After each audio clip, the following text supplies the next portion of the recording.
Welcome to the Next Generation Rockstars podcast. If you are trying to figure out how do you recruit and retain this next generation of rockstar talent, well, you are in the right place. So welcome to today's episode of Millennial Rockstars.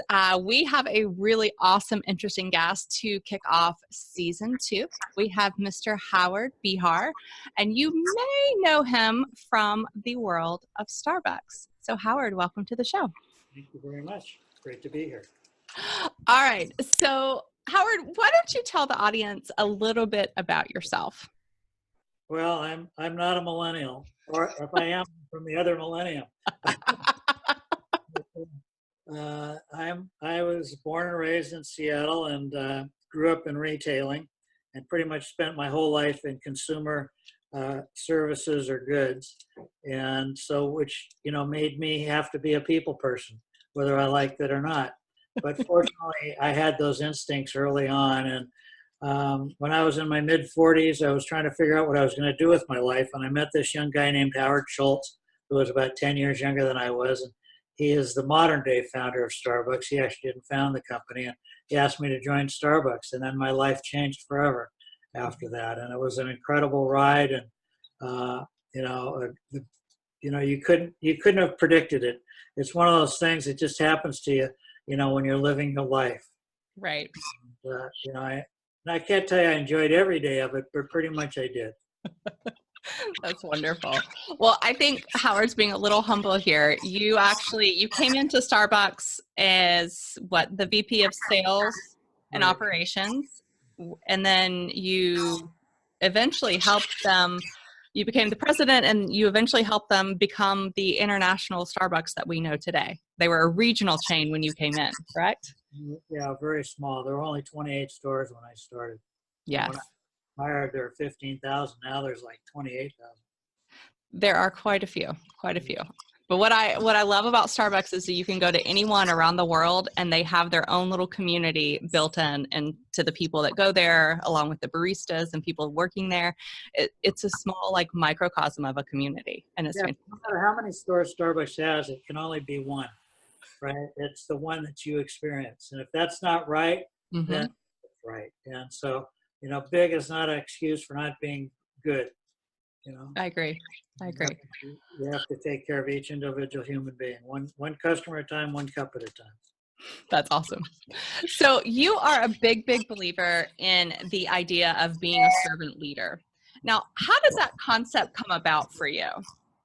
When I was in my early or mid 20s, one of my mentors, my most important mentor, a guy named Jim Jensen, who I still know today, and he gave me this little booklet called "The Servant as Leader," written by a man named Robert Greenleaf, a little orange pamphlet, more than 50 pages, I think. And so I read that book, and I probably read it 100 times. That began my journey because it put into words the things that I felt mattered in my life. I never had a definition for it, never thought of it in the context of being servant leadership. And so that began the journey. And from then on, I realized that servant leadership was primarily about learning to lead yourself first. And then once you figure that out, then you learn how to lead others through serving others, not through managing others, but actually being of service to others, the people that you work with, people that report to you, or those human beings we call customers. And so servant leadership at its core is really the understanding that our job is to serve other people in their journeys to accomplish and attain the things that they want in their life. And in so doing, we will get what we want in our lives. But you can't do it the other way around. Correct. That is very, very true. I would imagine that throughout your career, you have witnessed and maybe even have experienced other forms of leadership. Now, right. How did that actually shape your leadership style? Well, all those experiences, you observe, you participate, you're affected by different leadership styles. And I was never very good with the autocratic leadership style. And I would fight back against those things. I had a guy that was my boss, and every morning he'd come in and he'd say, "Hiya, dummy, how you doing?" That's He terrible. thought he was being funny. Right. It made me mad. One day he came in and he was a big guy. He was like 6'4". His name was Erwin Greenwald. And I went up to him and I couldn't put my nose in his face. So I put my nose in his chest and I pointed at him. I said, Erwin, don't you ever call me a dummy again. A month Right. later I was fired, but it's the way things are. Yeah. I needed leaders that gave me opportunity, that explained what the values and the mission of the organization were, and then sent me on my way and left me alone. Nobody would be harder on me than myself if I made a mistake or I didn't do something right. I'd be the first one to admit it. But Right. bosses that were always pointing out what I did wrong versus pointing out the things that I did right really affected me. Yeah. And I said, I am never going to be like that. And it's amazing how many bosses are like that. They think that the way you help people improve is by pointing out what they do wrong so they can correct. But the way you get people to improve is to point out the things they do right, because we all gravitate towards that. Absolutely. Right. Absolutely. And so it was that kind of the kind of leadership that empowered me, that gave me responsibility and accountability, and then left me alone. That really made a difference in my life. And I used to say that before I started at Starbucks and in my management, I said, everybody gets to vote in my organization in their areas of responsibility and their areas of expertise, even if sometimes in not their areas of expertise. And when I got to Starbucks, I coined a different phrase. I said, the person who sweeps the floor should choose the broom. In essence, I wanted to be the kind of leader that hired great people, that brought them into the organization properly, and then sent them on their way and helped them whenever they needed help. And so that's where I blossomed, and I felt other people would blossom under the same kind of leadership style. I was not good under an autocratic leader. I really don't think anybody thrives as an employee under that kind of leadership style. No, I don't either. Yeah, I don't either. Yeah.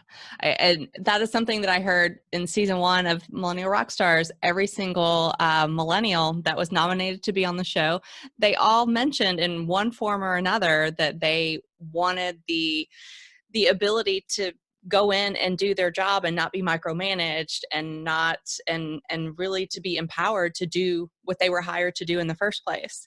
And that's where they grew the most. They may have made mistakes, yes, but they grew under that kind of leadership. So I applaud you for recognizing that at a time when probably it wasn't in vogue. It wasn't cool to do. That was 50 years ago, long before the millennials were even thought about. I love it. Now, were you ever pressured by a board or higher ups or at any point in your career to focus more on the numbers and less on the people? And what was your response? Yeah, there was always that perceived conflict, but I used to give, say back to them, hey, wait a minute. There's no inherent conflict between achieving results and treating people well. Mm-hmm. Right. As a matter of fact, it's the opposite way around. So I said, if you don't like my results, fire me. But I need to lead the way I need to lead.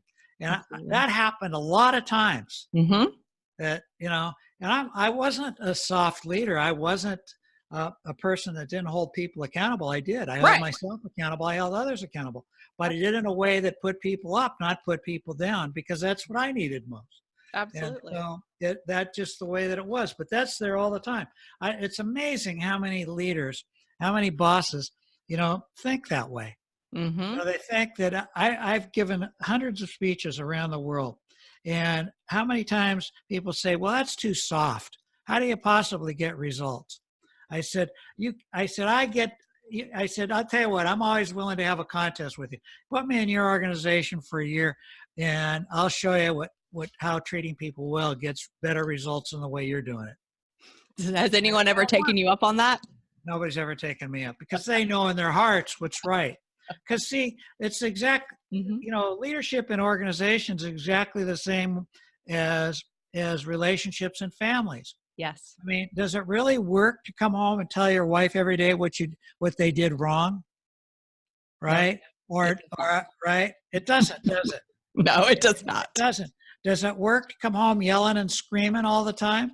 No, it doesn't. Yeah. Mm-mm. I used to tell the story about I used to challenge people. I said, I want you to go home tonight. On your way home, I want you to buy a really nice bottle of wine, something that your significant other really likes. And then also buy 2 really expensive Rydell glasses. Those are really nice crystal glasses for drinking wine. And when you get home, I want you to say, honey, I brought your favorite wine. Come on, let's have a conversation.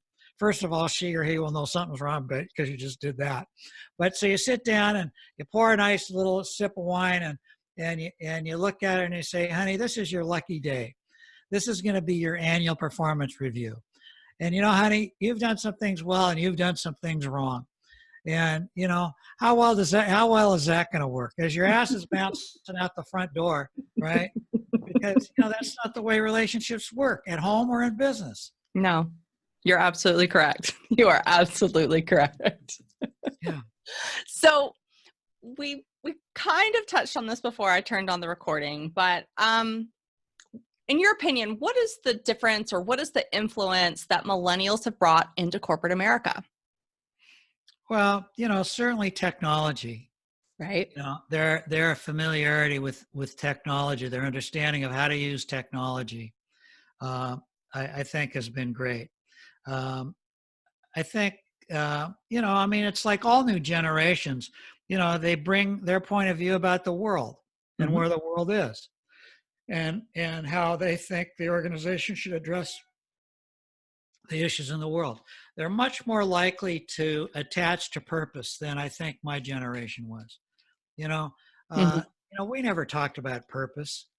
Now Yeah. everything is about purpose. Everything is about why are we here? Why are we doing what we're doing? And are we living up to that purpose? And so I think that's a big one too. I think one of the things that I think they've brought that I'm not so I shouldn't say happy about, but that I don't subscribe so much to is this constant focus on the data. Okay. If I had more data, I could make a better decision.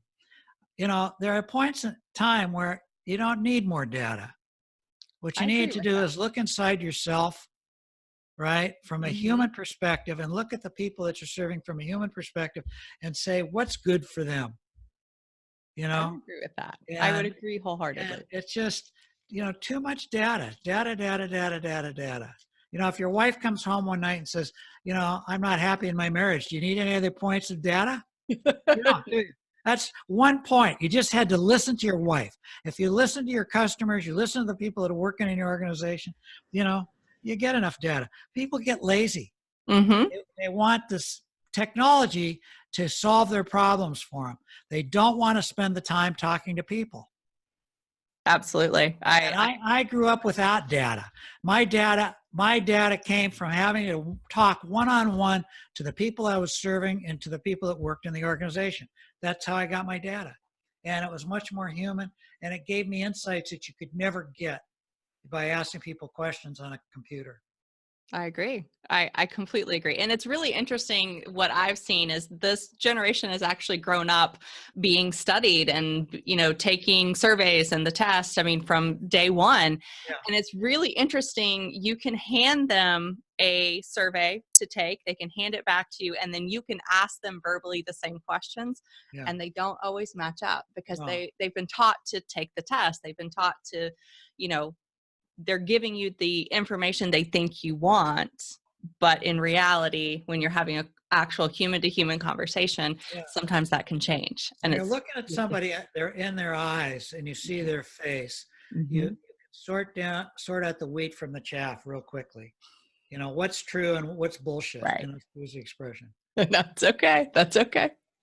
So, all right. How would you say that millennials really influence the workplace, or how did it change your leadership style, or did it change your leadership style?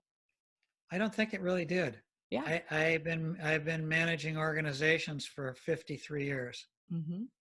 And I've been, from my own generation to millennials, even to Generation X, and it didn't, because I felt that human beings were human beings. And, are there some differences? Yeah. Hmm. This generation is much more sensitive to input. You Hmm. know, they tend to see all input as criticism versus Okay. help. And so I have found that I have to do it a little bit differently. I have to be a lot, I always was gentle, but I found that I had to ask for permission to give input more, Okay. and once I got permission, then it was clear. And I do that today. And I do that with everybody now, not Yeah. just these generations. I do it with my own generation, permission to coach, I say. Absolutely. Absolutely. And And that way once they say yes, then they kind of open up, or at least they're conscious of where they are. So, I think that's other than that, you know, I'm a guy that believes that human beings are human beings. mhm. And that if I say I love you, people understand that. Yeah. And if I say I trust you, people understand that. And when I don't trust them or I don't love them, they understand that too. And that, so, they're really, and it's across, like I said before, it's across cultures. It is. There's much more, a bigger difference across cultures than there is across our own culture in the different generations. I would agree. Yes. Yeah. Absolutely. Yeah. And Absolutely. so, you learn to deal with that, then you can deal with anything. One of the things when I am leading groups of company leaders, whether it's from a huge Fortune 500 or a small startup, one of the most common things that I bring up very early on in the conversation is this idea of generational strife is not new. I can't tell you how many conversations I've had over the years that are just like, oh, these millennials, they're the worst. Like, how do you do what you do? But actually, this idea of generational strife has been around since the beginning of civilization. Sure. There's a lot of famous quotes from Socrates and Plato complaining about younger generations and their lack of respect for authority and their lack of respect for their elders and just being you know too much of everything. And I just think that it's really interesting as each youngest generation comes through, they are quote unquote the worst. Yeah. And I think it's been Not really true. It's just what? not true. That's fallacy. They're not that different. I They, agree. I and, agree. and there are some differences, and it's good to be aware of it. But if you ask them, they'll tell you. But I find it's almost individual by individual. When you take this brush and you paint it across a broad category of people, you're going to make huge errors. But if you talk to each individual different on their own, individually, then you learn. Mm-hmm. Absolutely. You've got to learn to lead the people that you're with and Yes, what each person responds to, because the way I respond to things may be completely different than the way you respond to things. exactly. And that, we have different drivers, we have different motivators, and a really great leader can recognize those things and give, help you with those. Yeah, So I agree. perfect. Oh, I love it. So now, what are the benefits for leaders? What are the benefits to focusing on the individual development and education of your people on your team? Well, look, a team is made up of a bunch of individuals, Yes. all trying to live their lives, be treated with respect, find love or whatever it is, and and find purpose in their lives. And unless you have individual communication, you don't know what those things are. Mm-hmm. They're not things that you can put down in a questionnaire and get underneath it all. And you need to know about their families of origin. You need to know about, when I interview people or talk to people, one of the questions I ask is if they have a brother or sister. I said, what does your brother or sister like about you? What don't they like about you? What do your parents wish you would have become versus what you've become? Who's your best friend and why are they best friend? And when did your best friend disappoint you and what disappointed you in them? And when did you disappoint your best friend and what did you do to disappoint your friend? and trying to find out who they are, what matters to them. And then once you do that, then, because they respond individually. I could say one thing to one person that reported to me, say exactly the same thing to another person, and they take it completely differently. Yes. Yes. So when I retired once from Starbucks, and when I came back to be president of North America, I had still been on the board, but there was a guy that I inherited from the guy that preceded me, and he was in charge of strategy for North American retail, and his name was Dan. And Dan was one of those kind of guys that his office was right next door to me. He was in my office every day over something. He was the most high maintenance guy I've ever worked with in my life. And some people just couldn't deal with him.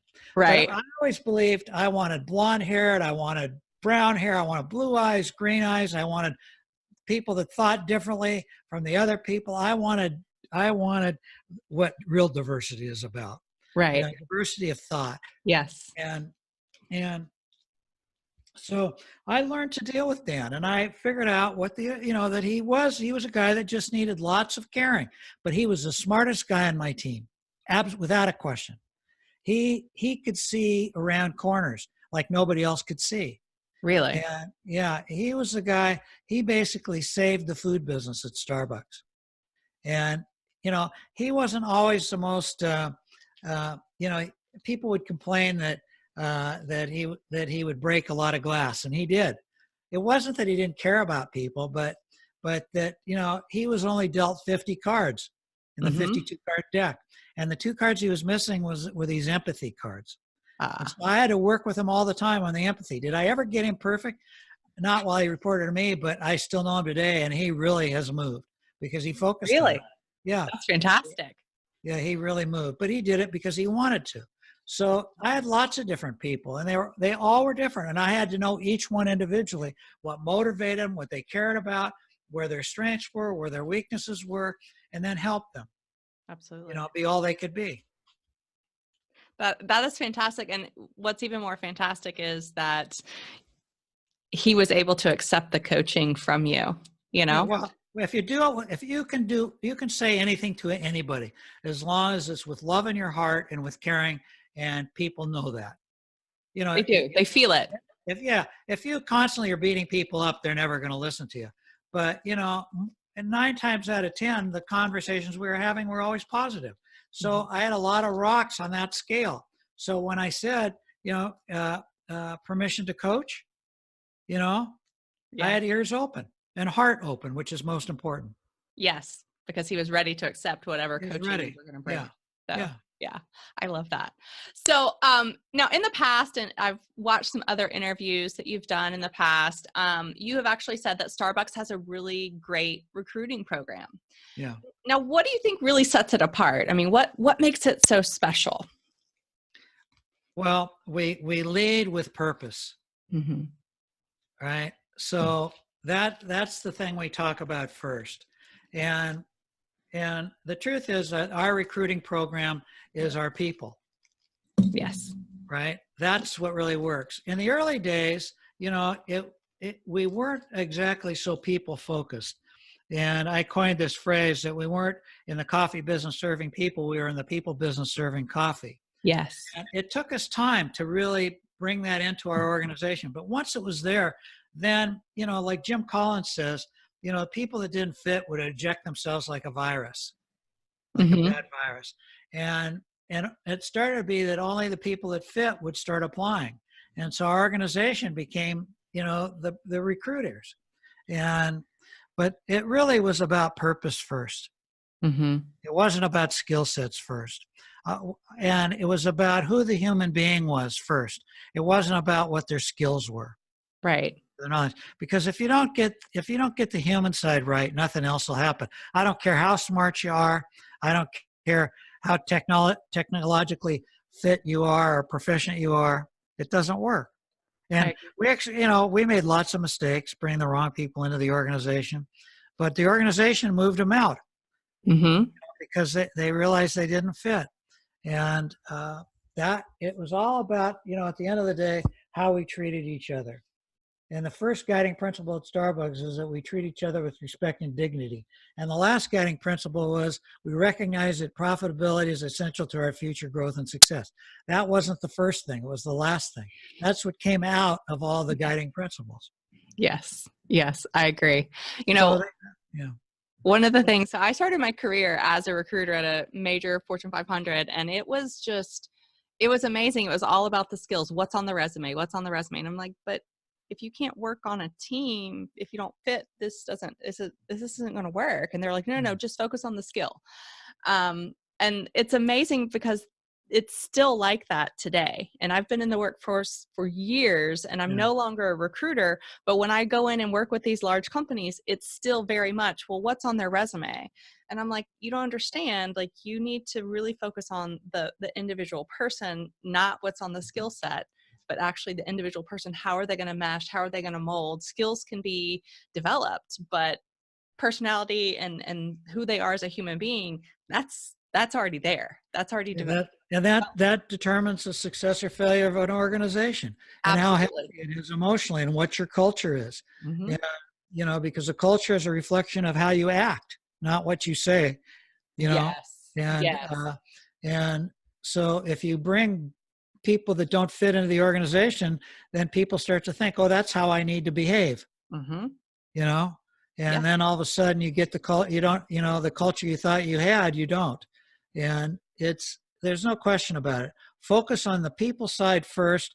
Look, if you're hiring somebody that needs to be technically proficient in IT or accounting or something like that, fine. That's there, right? Right. But at the end of the day, it's, do they fit on the team, and do they have the skills that I need? Or can I teach? Are they smart enough where I can teach them the skills because they're such a good people? I always hired people first. Yes. Always. I agree. And and then if there was something that they technically or experienced that they needed to have, then. But I hired a lot of people that didn't have perceived the resume skills. You would have said, well, gee, they don't have the resume that I need, but they had the people skills, and I hired them, and they fit perfectly, and they learned the skills. Yes, they needed. I agree. Yep, absolutely. So what career advice, because, one of the other things that I do a lot of, or I find myself doing a lot of, is coaching and helping people who are earlier in their career. So what advice would you give for an early career employee? So someone who's fresh out of college. Oh, great. That's a good question. Number one, you got to know who you are, right? Oh, what are your values?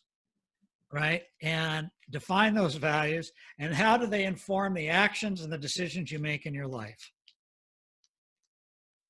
That's great. Then, right? What is your mission in life?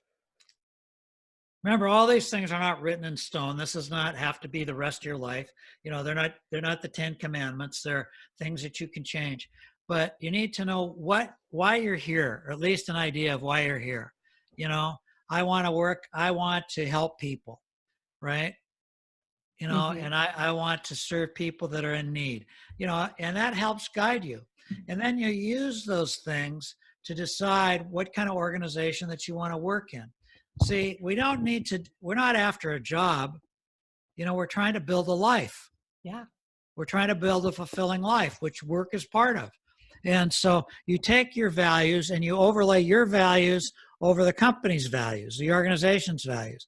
You overlay your mission over the company's mission, and you say, do these things, at least on paper, do they fit? Then if on paper they fit, then your work has just started. Because then what you want to do is go talk to people that work in the company. And the first question you should ask is, I've read your mission statement and the company's guiding principles or values statement. Where are the actions not in sync with the words? That's a great question, because you see it all the time. Because it's there. Everywhere has that. Yes. Everywhere. Even the wonderful Starbucks that I love dearly has that. Right? And you better, when you've done that, then you better say, are these things I can live with or not live with? And another question you should ask is, what are the rewards spoken or the intrinsic rewards, and what are the intrinsic penalties that happen when somebody does something well and somebody does something wrong? What happens when you screw something up in this organization? You know, and that tells do a they lot. celebrate this mistakes or do Yes. they penalize mistakes? Does the organization shove you off into the Netherlands and nobody will eat lunch with you because you made a mistake? Mm-hmm. You know, or do they all gather around and support you? So how do they act as human beings? And you want to know the good, the bad, and the ugly about any organization you're going to go to work with. And then before you go to work, I would not go to work for an organization that doesn't have you interview with your potential boss. And there's lots of organizations that do that. You never meet your boss until after you've been hired. Yes. I would never take a job like that because I don't care how good the organization is, you know, or even sometimes how bad the organization is. If you get the right boss, somebody that respects other people and that you can respect and that trusts you and you trust them, the world will be right. I agree. That was some fantastic advice right there. That was just like perfection. Well, you wouldn't walk down the street and look at the person walking down the street. Oh, say, God, he's good looking. I'm going to marry that person. You know, you might fall in love because of how they look or something like that, or maybe the clothes they're wearing, or you might get, you know, whatever. But you want to know more about them, wouldn't you? Absolutely. That's what dating is about. That's what spending time together is about. And you find those things out. Mm-hmm. You find the truth out. That is very, very true. Very true. All right. So similar question, and this is our last question. What advice would you give to a first-time leader?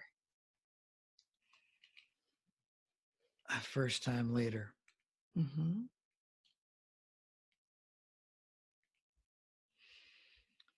Don't take yourself too seriously. Right? That, you know, on both sides of the ball, you're not that good and you're not that bad. Love your people. And I mean, love them. Use that word love, right? You know, help your people be all they can be and you'll get what you need out of them. And, you know, read all the books you can get on servant leadership. You know, one of my favorites is a book from James Autry, The Servant Leadership. And then get the Daily Drucker. It's a book that Peter Drucker, you know, it's all his best stuff. And he was a practitioner of servant leadership. He was a personal friend of Robert Greenleaf's. And use that as your guide. And, you know, and be willing to make mistakes and be willing to own up to your mistakes. I think that's number one. Be vulnerable, be authentic. You know, you don't need to be the boss. Yes. You know, you don't need to be the boss. Absolutely. You screw up, be the first one to raise your hand and say, I am sorry. And I think that will serve you well at home and in the office. I think that being able to own up to your mistakes is a major thing that people are so afraid of, but it's hard to do. It's so important because it builds trust with your team, especially with millennials. They have a little tendency to be distrusting, but if you are authentic and you own up to your mistakes, they see that and they build loyalty with that quicker than anything else. The boss who takes the bullets versus dodges the bullets will be respected, and the people will go to battle for them. If you dodge the bullets and let the bullet hit one of your people, they trust me, they will never go to battle for you. Yes. Yeah. And all you have to do is do that once. Yes. And you've totally broken trust, and it takes forever to gain it back. Absolutely. Absolutely. And I've seen it happen so many times. Oh, yes, it does. It happens, unfortunately, very regularly. Well, Mr. Behar, thank you so much for being on the show. This has been a wonderful, just chock full of great information, both for young, next generation of leadership, but also for the current leaders out there who are looking to learn from one of the greats out there. So thank you so much for being on the show. And we will. Well, thanks for having me. I appreciate it. I always love to talk about leadership. Well, fantastic. Well, you had so much to share and I appreciate it. All right. Take care. Thank you. Bye-bye. Thanks so much for joining us for this episode of the Next Generation Rockstars, where we have discussed all about recruiting and retaining that next generation of talent. So I'm guessing that you probably learned a tremendous amount from this week's Rockstar Leader. And if that is the case, don't keep me a secret. Share this episode with the world, but really share it with your friends, with your colleagues, because they also need to learn how to recruit and retain this next generation of talent, because these skills are crucial to business success moving forward. Now, of course, I want you to keep up to date every single week as we are dropping each and every episode. So be sure to subscribe to your favorite podcast platform of your choice, and you will see the Next Generation Rockstars show up just for you.